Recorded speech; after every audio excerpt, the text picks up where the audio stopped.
આજે અચાનક જ અડધી રાત્રે જવાનું થયું અમારે ગામ ભોટવા, તો સીધો ગાડીનો સેલ મારીને ફઈને છોકરો ને એમ શેખપુરના જંગલ વચ્ચે થઈને નીકળી ગયા અમે ગામ ભોટવા તરફ।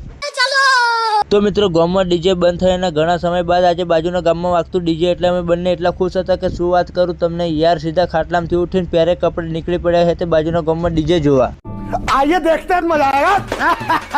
અને મિત્રો આપણે પહોંચી ગયા એ સ્થળ પર જ્યાં લોકો ભૂક્કા કાઢી નાખે એમ ટીમલી રમતા ને મફતિયો પાવડર ઉડાડતા, અને એ બધો મફતિયો પાવડર ઉડીને સીધો અમારી જેવા પર આવીને પડે। અને ડીજે હતું અમારા સંબંધીનું એવું લાગ્યું મને, એટલે મેં મારી સીધી એન્ટ્રી ત્યાં તો જીગલો અને બટુક ને એવા બધા સીધા ઓપરેટર બનીને આવી ગયેલા। घर भेगू थाने भाई।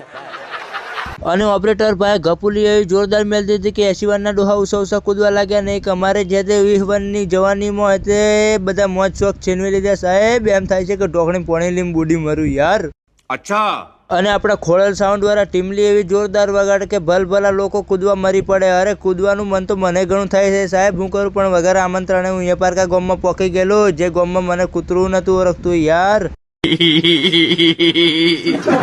કે આ તો સમયનો ખેલ મારા કલેજા, કે જુવાનીના જોશમાં વધારે કૂદવું સારું નહીં, ને આપણે જુવાનીનો જોશ ખોઈ બેઠીને તે નતા જોણતા બધા ઉત્સાહ કૂદી રહેલા, એટલે બધા વડીલો આપણને શાંતિથી જોતા તાણી, એટલે તે અસલ મોકો જોઈને મારી દીધો વડીલોએ, ચોખ્ખોને કરી દીધું, ડીજે બંને ચાલુ કરી દીધું સીધું શેણાઈ બાજુ ને હવે ચેવાય તે વડીલો બધા તે ટોણ ચેવા ઓક્કાથી કૂદી બધા ડોહા, હવે આપણે જોઈ રહેવાનું તાણી જ જોઈ રહેતા। कारण नरेंद्र मोदी।